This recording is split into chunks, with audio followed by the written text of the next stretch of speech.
Periscope. Anybody playing with Periscope? So I'm Periscoping this right now. So they're in my pocket watching you from all over the world. So say hi.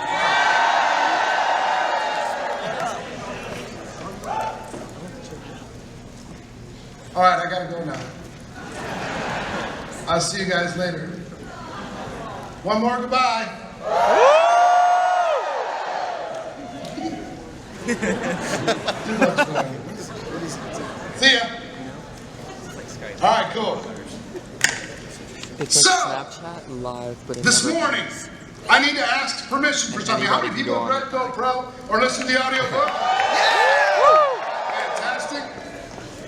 So I'm not going to talk to you too much about my story. I'm not going to go back to the beginning. I'm not going to do all that stuff.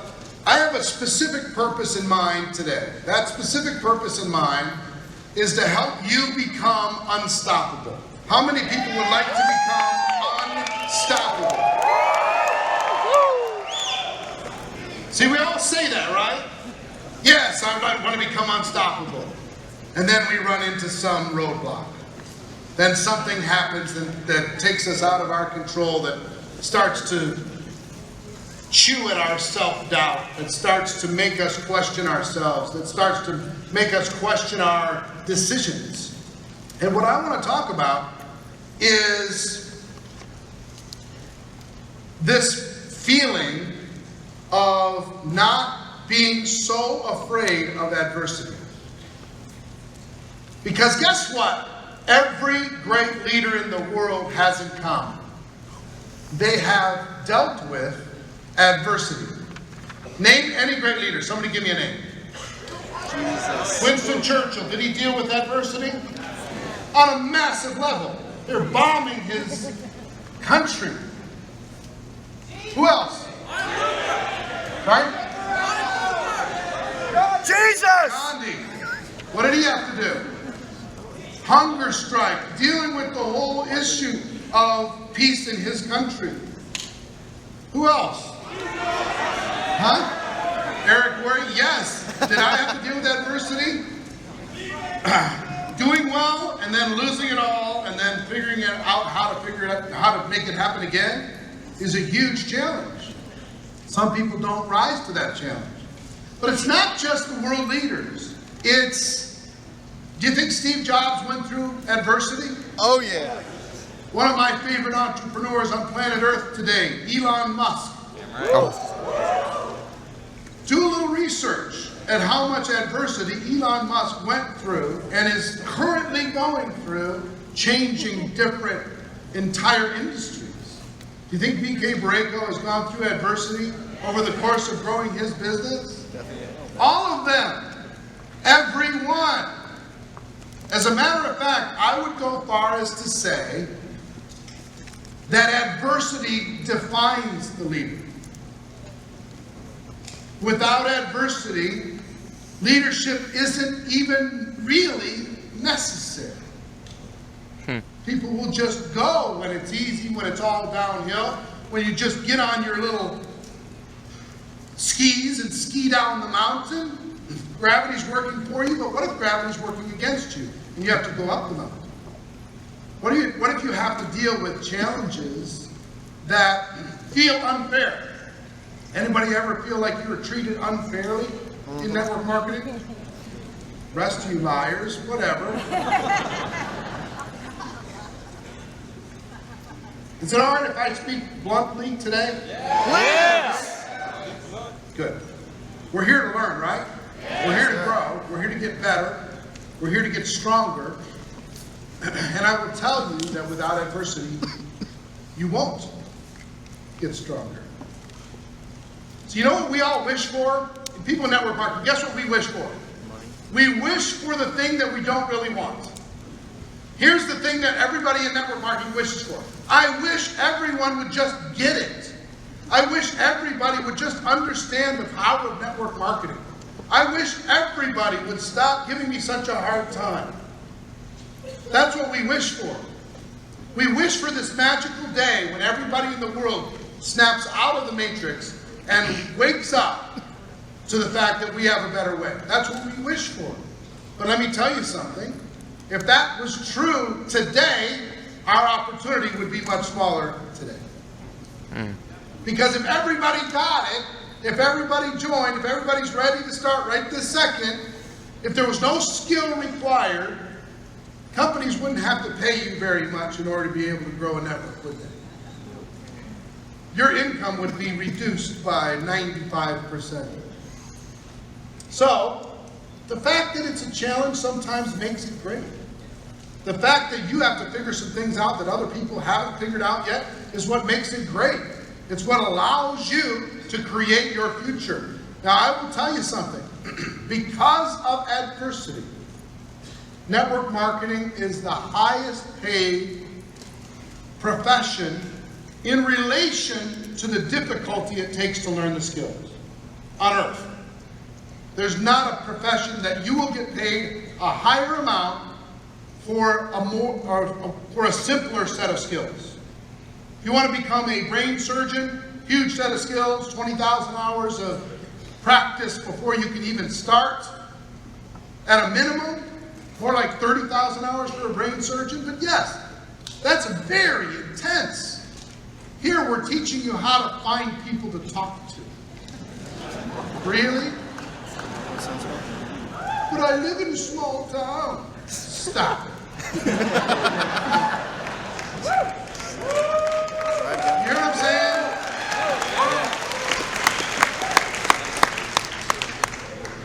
A professional athlete will devote their entire lives, 15, 20 years, to be able to have that brief shining moment to be able to play at an elite level for a minute. Average NFL career is 3.5 years after they make it into the NFL.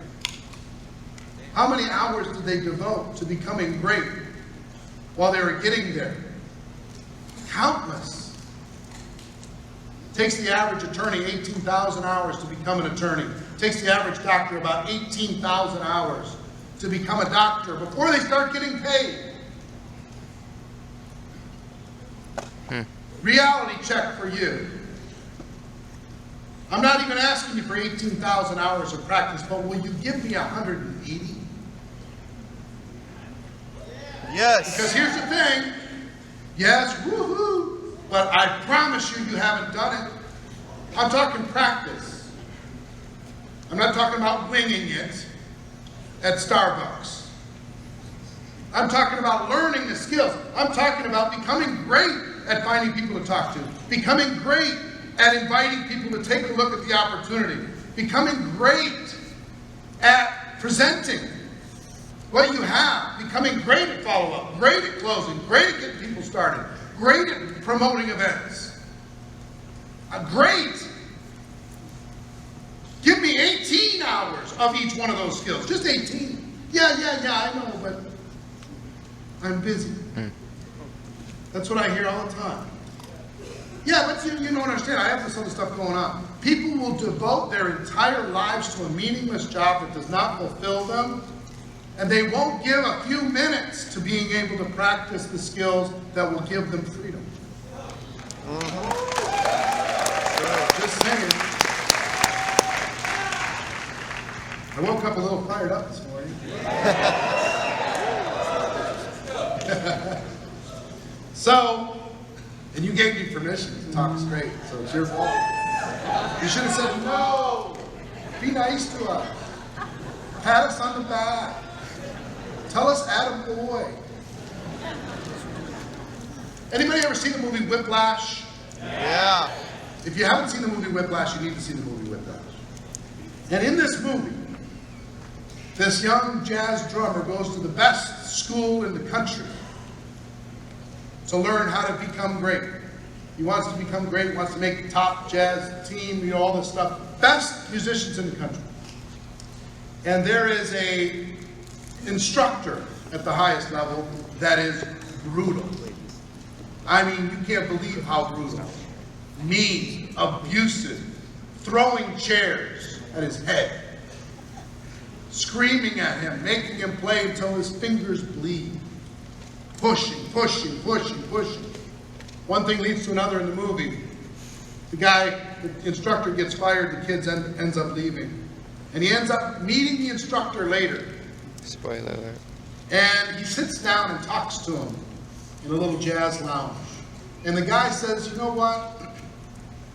People misunderstood my intention of what I was trying to do at that conservatory.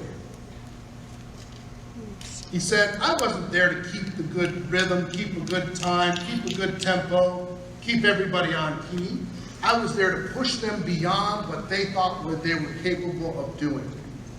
He said, I think the two most damaging words in the English language are good job. Patting you on the back for doing next to nothing. Yay, you went gold. So what? Really? Really? I'm just being honest. Is that an achievement? Or is that just a rung on a ladder? Do you want a pat on the back, or sometimes you need a kick in the ass? I'm just being straight. Because if you get too much of a pat on the head, hey, good job. Hey, you showed up. Good job. Well done. You got the hat. Good job. You're part of the team. If you get too many of those good jobs, then you're going to start saying, you know what? It is a good job that I showed up. It is a good job that I went gold. It only took me 3 years.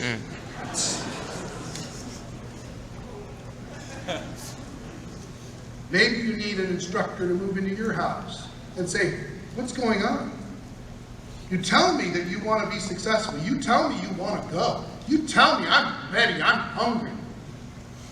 But then the first distraction, whoop, you're gone into Facebook for 6 hours.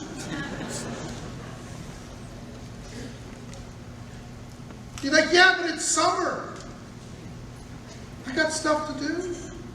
The beach is calling my name. So sometimes, I think we give ourselves too much credit for too little achievement. Sometimes, I think we need to get serious. Sometimes, I think we need to get mad.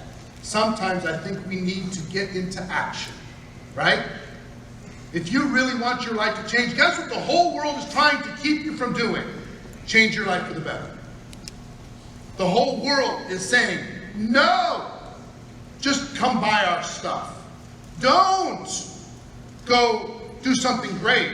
Just come sit on Facebook for 6 hours. No, don't build a business. Come out with us. Come do this other thing. Come to this movie. Come check out this thing. Get lost in Netflix for a while. Forget about your problem. That's what the whole world is trying to convince you to do. Strong leaders decide that they're not going to do that, because adversity can come in a lot of forms. Write this down if you're taking notes. All distractions are equal. Anything that's taking you away from your purpose, your goal, your mission on this earth is equal. It could be somebody punching you in the face, or it can be somebody saying, oh, look, a bird. Equal. Anything that takes you off of your purpose, do you hear me? Anything that takes you away from your purpose on this earth, why you were put here, all distractions are equal. And some of them can come in the form of adversity. Some of them come in the form of a friend that is not serving you and is taking you in a bad direction. Some of it can come in the form of your habits and you having the need to entertain yourself more than you have the need to be able to create something powerful. So, what I want to share with you today is I want to talk to you about this, and I brought it down on purpose. I got serious for a minute on purpose, because here's what I know, and I'm only here, I don't need to be here.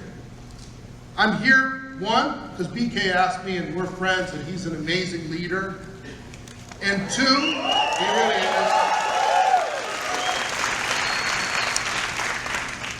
and two, because I really care about you. I want to see you be the next success story. I want to see you to go to 6 figures and then 7 figures a year. I want to see you liberate not only hundreds of people, but thousands and tens of thousands. I came to this whole convention center to talk to really about 100 people. The rest of you, I hope I'd move you a little bit closer towards the goal. But there's 100 of you in this room that says, you know what, now's my time. I'm ready to go. You're not going to stop me. They're not even going to see me coming. I'm ready to do this for real. Because I know this. For those 100, hopefully you're going to hear something that says, you know what, I have been playing small. You know what? I have been operating under my potential. And I've allowed people telling me, good job, to lull me into a false sense of security that I'm actually doing what I'm capable of doing when I'm not. I'm going to really, really do this. I'm going to really go hard. I'm going to really put my expectations above anyone else in the company. Above what BK expects of me, my upline leadership expects of me, what my downline expects of me, I'm going to raise to another level. And they're not even going to see me coming. A year from today, when I walk across the stage and half of the convention is in my organization, they're going to know. So that's why I'm here. I'm here not to beat you up. But I am here to give you a little bit of a kick. So let's talk about adversity for a moment. Adversity.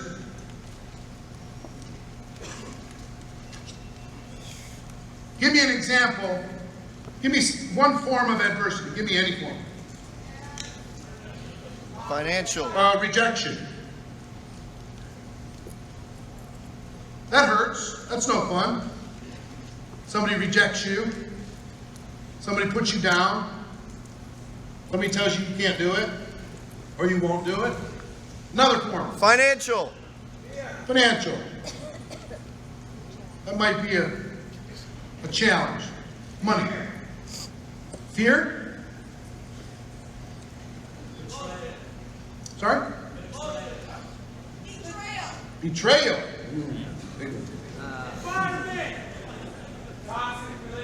Toxic relationship. I'm getting a little depressed making this list. Yeah, okay, let's talk about that. How about people quitting? Bad habits, got it. All right, hold on. I already know what your list is. I've just asked you to humor you. I know. I'll write them all. I'm just kidding. So here's the thing. People quitting. Anybody had people quit in the last 12 months? Yep. Think you'll have people quit in the next 12 months? 12 months after that? 12 months after that? That's what people do. They quit. They go halfway. So here's the thing. When people quit, for a lot of people in network marketing, one is rejection. That's the first one. They're big and they're cool in their world. And they go out there and they say, hey, I got involved in this thing. You should check out Vemma. They're really cool and they've got these great products and they're changing people's lives. And the person just goes, bleh. And they go, I didn't expect that. That's weird. They invite 20 people to a meeting, and normally in their real world, they invite 20 people to a meeting, 20 people show up. They invite 20 people to this meeting, one person shows up. They're so mad at the other 19 that they blow out the one. They go, this is weird. Why aren't people listening to me? Why are people not answering my phone call? Why are my family members hiding from me at the 4th of July party? What's going on? Right? So that's a big one. But then when people quit, you bring a little team in. I got a team. I have a family. And they think it's permanent, like a family. You have kids, they have kids, they have kids. That's the family. This is like somebody joins your group, and then they leave the family. And you go, I thought it was forever.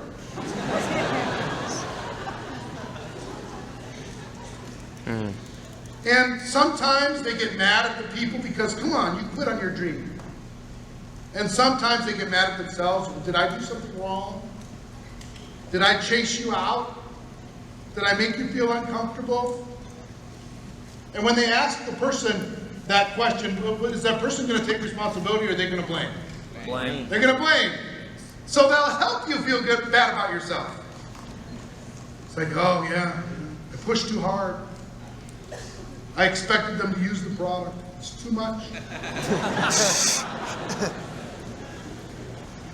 I invited them to a convention and I offended them. I shouldn't have invited them to a convention, I guess. It's too much.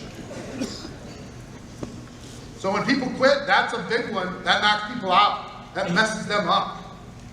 Their self-doubt starts to creep in. They start going, oh man, maybe I'm not built for this. Maybe I'm not meant for this.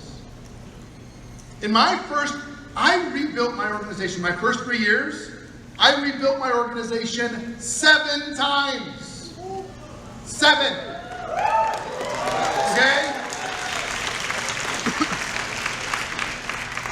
Now, over the course of 25 years in network marketing, I rebuilt my organization constantly. But what I will tell you is in those first three years, it was like down to nothing, and then up again, and then down to nothing, and then up again. And I thought, I brought in my broke friends, my minimum wage friends when I first started.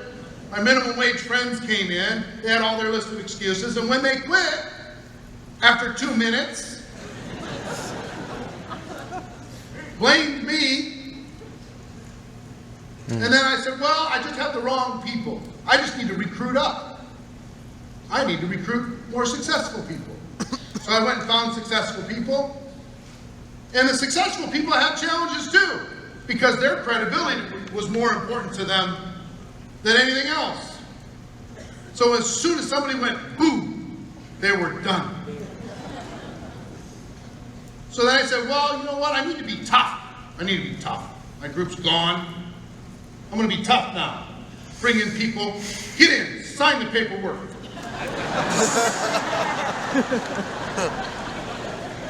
Drop down. Give me 20. Drink the product. Drink it. Drink, drink, drink, drink, drink.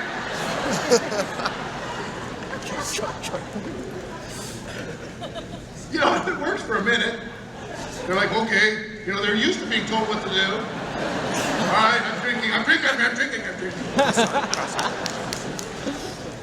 Eventually, that got a little tiresome. And then, because I was young, I started when I was 22, right? I said, we're taking ourselves way too seriously. We just need to have a party group. Just everybody come in and we'll party, and in between we'll talk about business, kind of. That was like Jersey. Yeah. That was like the whole fucking country. Nobody sold True. anything. We were pretending to play business. It was fun. Then I tried the love approach. I was too hard on people. I just wanted everybody group hug. Come on, bring it in.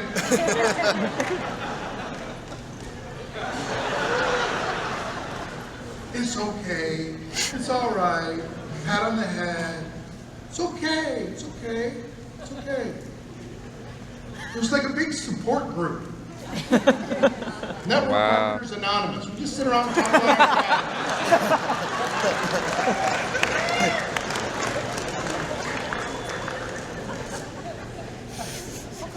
And here's what I learned. It wasn't any of that stuff. What it wasn't those approaches, and it wasn't those kinds of people. I just need to bring in, people between 25 and 37.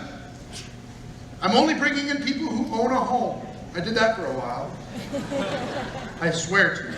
I did that for a while. If they own a home, then they're going to be more serious. I tried everything. It was none of those things.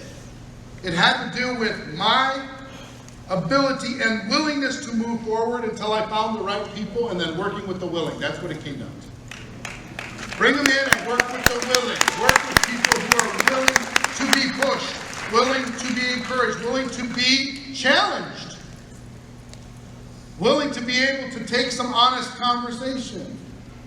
Find those people. Be willing to have that conversation. Bring them all in. Give everybody a chance, and then work with the willing. That's what I learned how to do. Okay? Now here's the thing. Let me tell you about adversity for me. When my first group fell apart, it took me 90 days for my group to fall apart. And guess what? I wanted to quit so bad you have no idea. But I had no place to go. You know why you hear rags to riches stories in network marketing? Because people with no place to go tend to go back to work. If you have too many options, you can do too many businesses, you got too many things going on. When things get hard, you tend to go, well, maybe I'll spend a little more time at the office. Maybe I'll go do this a little bit more. And for me, unless your reasons are strong, for me, I had no place else to go. And it was the greatest gift I ever had in my life, having no place to go, because I went to work. So, I don't know if you're in that spot, but people quitting, I dealt with it. I've dealt with it my whole life. And is it challenging? Yes, especially when they're friends. And they give up on their dream. It's painful to watch. It's painful to experience. It's part of what we deal with in our business. Now, I have to tell you a story. Any of you in this room have children? Okay, for those of you who have children. Yeah, I do. How many years would you allow your child to spend in the 4th grade? Approximately how many? 1, right? 1, of course. And if one it looks like it's not going to happen, then you put on the full court press and there's pressure at home. You're going to study, we're going to get you a tutor. There's peer pressure. You don't want the kids are going to say, you're not going to 5th grade. Come on, what's going on? But I have to explain something to you that you need to understand. It's critical that you understand what I'm about to share with you. I want you to imagine yourself in the 4th grade. Can you get there? Mm-hmm. Can you think of that class? Anybody remember your teacher's name? Yeah. Okay? You remember what the class looked like? Yep. Remember what it smelled like? Nope. Remember like the little snacks and stuff that you get? Remember the lunchroom? You got it in your mind? I don't even remember frosting. Can you think of some of the other kids in the class? You got it? Now I want you to imagine that we live in a different world than you grew up in. And no one expects you to go to the 5th grade. No one. In fact, they discourage you. Imagine you're in the 4th grade and you hear that there's a 5th grade and you go to your teacher and you say, is there a 5th grade after 4th grade? And they say, that's not for everybody. I wouldn't recommend it for you.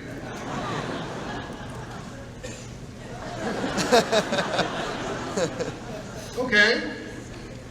And you go to your friends, did you hear about this 5th grade thing? There's a 5th grade. And the friends say, are you crazy?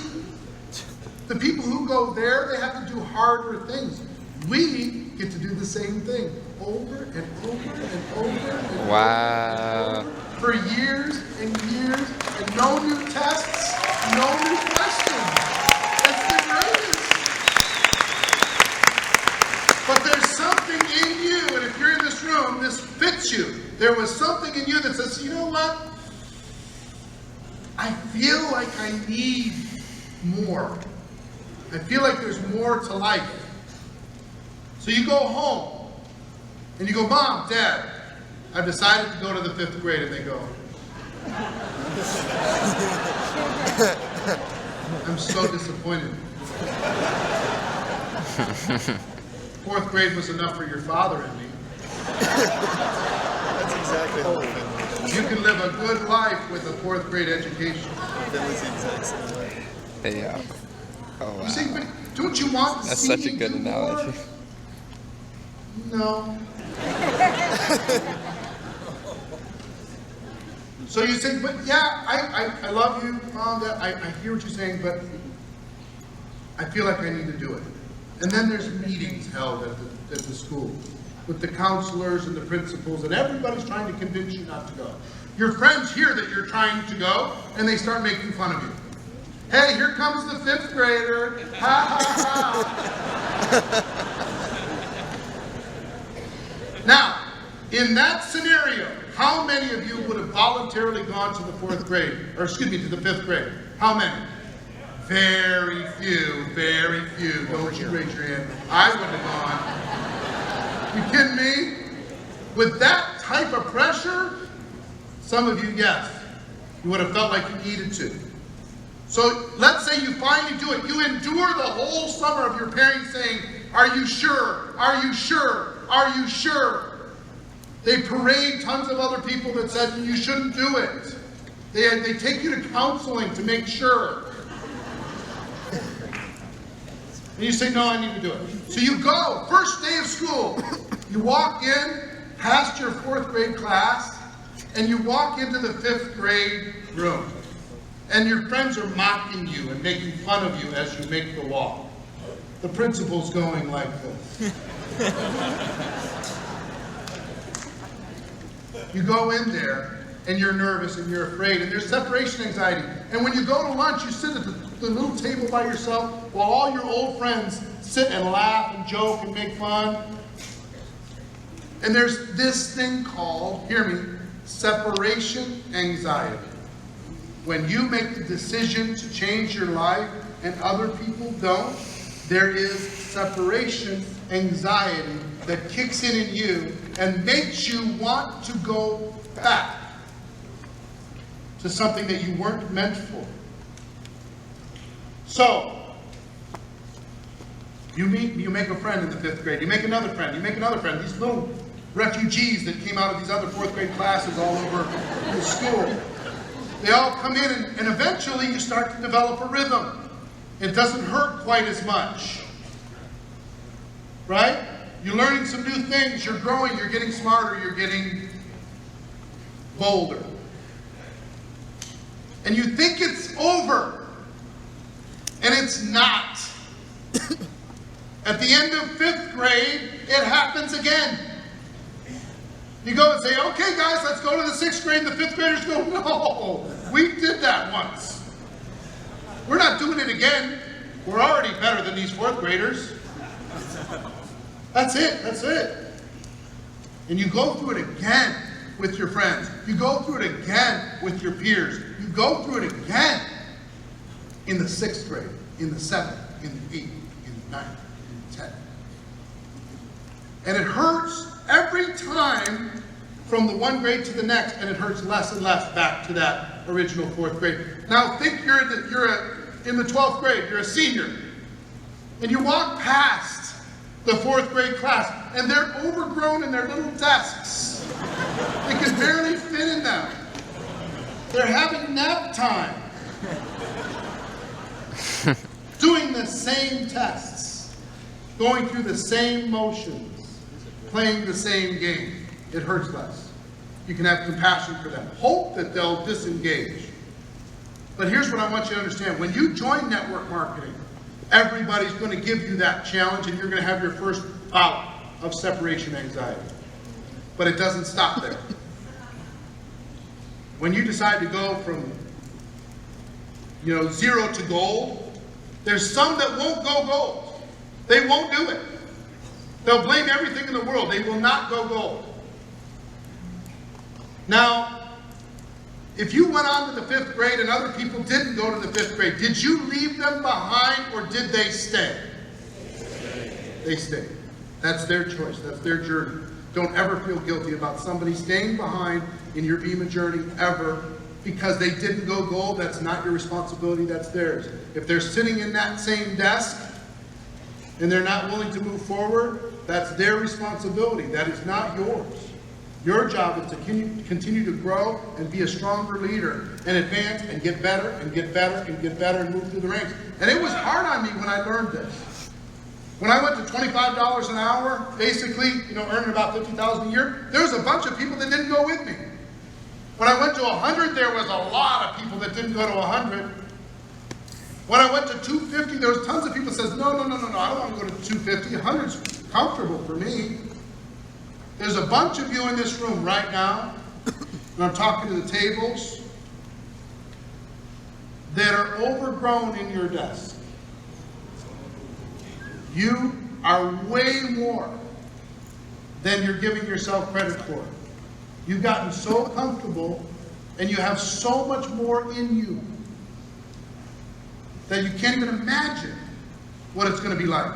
But you're going to have to go through the pain of one more time, roll up your sleeves. One more time, I'm going to build a new city. One more time, I'm going to grow a new line. One more time, I'm going to get to the top rank again inside of my distributorship. You know what I'm saying?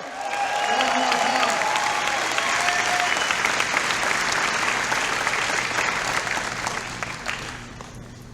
So, people quitting, bad habits. The list is a mile long. I wrote down a few of them. But here's the thing. The other thing that I want you to understand, outside of separation anxiety, is that no organization is permanent. Even though you think it is. You build up a team and you think it's permanent. It's not. There's always going to be a group of people coming into your business, a group of people in your business, and a group of people going out of your business. I went to Jerusalem a few years ago, and as they were guiding me through this amazing city with these huge walls, been under attack over the course of its history countless times. They told me that the walls of Jerusalem had been, over the centuries, had been rebuilt 17 times. They thought every time they built it, that was the last time they were going to have to build those walls. Look at how big they are. And then boom, something happened, they had to rebuild. Boom, something happened, they had to rebuild. And there's a little piece of it that's original. Little piece. The Western Wall, little piece of it. But everything else is new and new and new and new and new over the years. And guess what's going to happen? A year from today, half the people in this room will not be back in this room. They'll be replaced by new people coming in that did not give up in the pursuit of their dreams. And not only this, but much more. See, understand, you guys had a big group last year, right? Now understand, a lot of that was an illusion. You had momentum, boom! It was an illusion, it wasn't real business. What you have in this room is the real business of this company.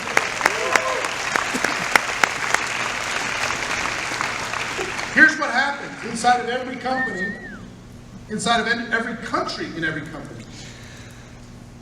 They start off, and they have the fits and starts, and then at some point there's momentum. Okay? That's an illusion. Here's the real growth path of the company. This momentum was an illusion. It's going to come back down to reality. Might even dip below it, but then it'll come back up, and then again you're going to have another thing of momentum. That's an illusion too. You're going to lose some people. But understand, it's the leader that stays the course through these ups and through these downs that get all the benefits. Tom Alcazan, how many ups and downs have you gone through the Alcazan family? How many ups and downs have you gone through in your history of Vemma? You probably couldn't even count them. So many. And what if you let one of these, this looks like it's real when it's dropping down here, right? It looks like it's real. It's not. That's an illusion too. So if you bought this as reality at any point in time, you could have walked away from your fortune. You could have found a way to justify yourself out of your fortune. But you didn't. See, one of the myths in network marketing, and I got to talk about this. I got to talk about it, and you might not like it. But successful network marketers do for 2 to 5 years what other people don't. So they can have for the rest of their life what other people can't. How many have heard that story? It's not true. Oh, I've heard So, bro, hear what I said? it. What? No. These two seats next to Not. this whole time. It's not. It's like, Whatever. Sure, you can do something for 2 to 5 years and get We some got our seats. skills, fundamentals, a little bit of a group. But I know if you're an entrepreneur, the idea of doing something for 2 to 5 years and then going to the beach does not even compute. It doesn't even fit in your brain. Do you think the outcasts need to be here? They don't. Why are they here? Not for the money, for the challenge, for the cause, for the mission, for the investment in other people, to see something special happen. Entrepreneurs build things, we fix things, we make things. We make the world better. That's why we're here.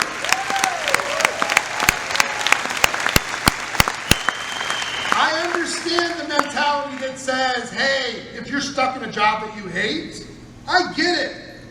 Hey, if I could do something for 2 to 5 years and then not have to do anything again, woohoo, I'm in. I don't know a single entrepreneur that would do that. I don't. A true entrepreneur.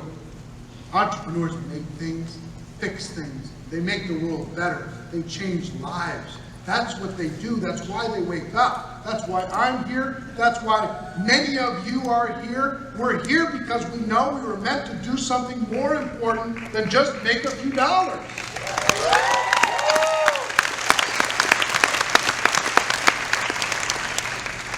Not that making a few dollars is wrong. There's nothing wrong with that. I started needing to make a few dollars. That was it wasn't noble when I started. I wasn't trying to change other people's lives. I was trying to change mine. That was why I joined. I needed to make some money. I needed money like oxygen. I was behind in my life. My bills, my promises, my everything. I needed to be able to figure something out. And guess what? Network marketing gave me the vehicle to be able to do that. And in that process, I found my purpose, which was not about me making more money. It was about helping other people live a free life. Live a better life. So, if you're an entrepreneur, I just want you to, if you're an entrepreneur, just understand, the walls of Jerusalem were built 17 times. Over the course of the next 17 years or next 25 years, you're going to have to rebuild your group again and again and again. Bro, you can and set a again. time wrong. And you'll build on a better foundation every time. Yeah, I do it all the time for people's birthdays. But just accept it. It's sick. Don't fight it. Don't fight the fact that, oh, maybe we're doing something wrong. You're not. It's just called life. It's called the way it is. But here's something that I want to ask you.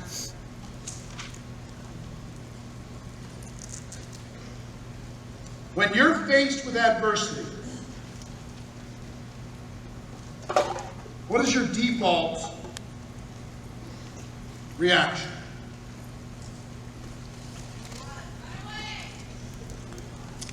I want you to think about this. Maybe jot it down, because the answer to it is the key to your future, in my opinion. How you react. I developed a certain reaction to adversity that served me over the years. When some people are faced with adversity, they freeze. They do nothing. They just wait for it to be over. Because I hope this is going to be over and it's going to go back to the way it was. They just freeze up. Some people run. Faced with adversity, conflict, drama, they run the other way. Okay, some people get mad. Some people get really mad, and they use that fuel to move them forward. My default reaction that's worked for me over the years, I don't know what it is for you. But if it's to freeze, you need to examine that. You've got to fix it. Otherwise, you're going to be frozen a lot of your career. If it's to run, you're going to be running a lot of your career. Mine was, when faced with drama, adversity, challenge, to go to work. My reaction was to work. My reaction was to put the drama out of my mind, make a list of things to do, and start working. Action. Grind it out. That was what my reaction was. Now, some people's reaction are to not have a reaction at all. My friend Tony Robbins, he gets adversity, he gets pushed on, he gets made fun of. He doesn't even pay attention. He doesn't react to it at all. He ignores it completely. He can't even hear it. It comes up in conversation. He didn't even hear that part of the conversation. Some people have that thing in them, that when faced with adversity, they don't do anything. They just keep doing what they've been doing. That's their reaction. So what's yours? The answer to that, if it's not a healthy answer, you need to examine it. You need to develop some better habits to be able to deal with it. Because for me, work saved me. I had a time when I was at the beginning, I literally had to psych myself up every day. Today I'm going to make it great. Today I'm going to be positive. I'd listen to positive things in my car. I'd listen to the right music. I'd get myself in a mental state of mind to be able to make one day productive. I'd make my list of things I was going to do that day. I'd go do that list, and I'd collapse by the end of the day. And I knew for me that the answer was going to be found in the work. I was going to get through the challenge in the work. That if I froze, I was dead. If I ran, I was dead. Sometimes I fought. I did fight. I had a guy shut me down so hard in my first year in the business. This is a guy who was my hero. Football player, played for the Minnesota Vikings, a middle linebacker. And he taught me how to play football when I was in high school, and I worshiped this guy. He went to our church. He was an entrepreneur, and he was also playing NFL football at the same time. So I decided he was on my chicken list. I was going to call him. So I planned it out in my mind. Here's what I'm going to do. I was working this little real estate office that my dad and his partner owned at the time. And I waited until everybody was gone, and I went through all the motions of here's what I'm going to do. I'm going to call. Somebody's going to answer. Hello. I'm going to say, hi, this is Eric Worre. Is Wally home? Oh, yeah, just a second. Pop, pop, pop, pop, pop. Wally, telephone. He's going to walk over. He's going to pick up the phone. And then I had my little spiel. I had it all written out. I was really nervous. So I finally call. He answers on the first ring. My brain left my body.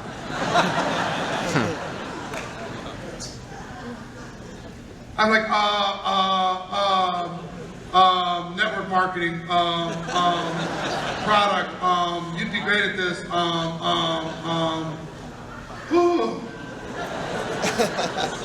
Up in there. And he says, stop.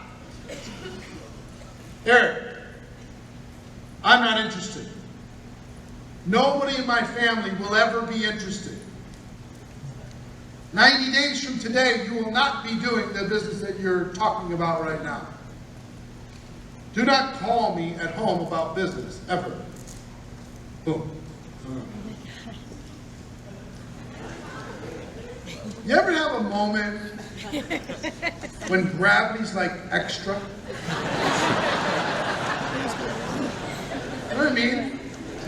It's just like it's heavy. It's heavy. Why is it so heavy? I remember I was mushed down on my desk. And I slowly slid out of the chair. I was mushed into the carpet, face down. I laid there for like 15 minutes. My life was over. And then I got mad. I got mad at Wally, my hero. I said, who the heck does he think he is? That took guts for me to do what I just did, and he knows it took guts for me to do what I just did. Somebody gave him a chance. Somebody gave him a little encouragement. He didn't have to say yes. He didn't have to say no the way he did. Heck with him. I'll tell you. I took my legal pad, I was a big legal pad guy at the time, and I wrote Wally Hilgenberg at the top of that legal pad, and I underlined it 3 times. And he stayed at the top of my legal pad for 3 years. Every time I got a new one, his name went on the top. People said, what's that about? You don't need to know. And guess what? 90 days later, I wanted to quit so bad. But I was looking at that name and I said, no way I'm going to let him be right. Yeah!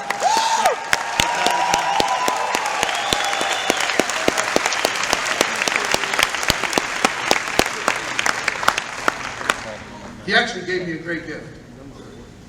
The greatest gift in the world is somebody gets in your face and says, you're going to fail. That's the greatest gift in the world. You should look for those people. They're awesome. The worst ones are the subtle ones. That are like, oh, I'm so concerned for you. Those are the worst. Those are evil. Hard to argue with those. They wrap it in love.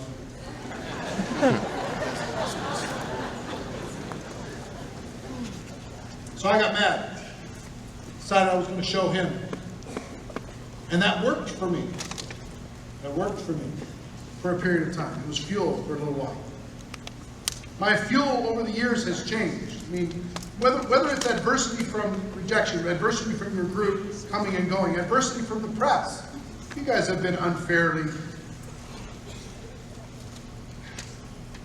dealt with by lazy reporters, in my opinion. People just go to the lazy. If it's too good to be true, it must be. Really? Stop it. What we do here is not American greed. I don't care what anybody says. What we're doing here is noble work. We are giving an entrepreneur a chance to be able to grow a business. They won't look at that, though. They won't look at that. But here's the thing. Faced with that adversity, are you going to freeze? Are you going to run? Or are you going to go to work? Are you going to have it define you, or are you going to just ignore it and go to work? Because guess what? If you ignore it and go to work, they lose. If you spend all your time running around playing whack-a-mole, you're off track. All distractions are what? If you're on a railroad track and you're going down the track, you're moving.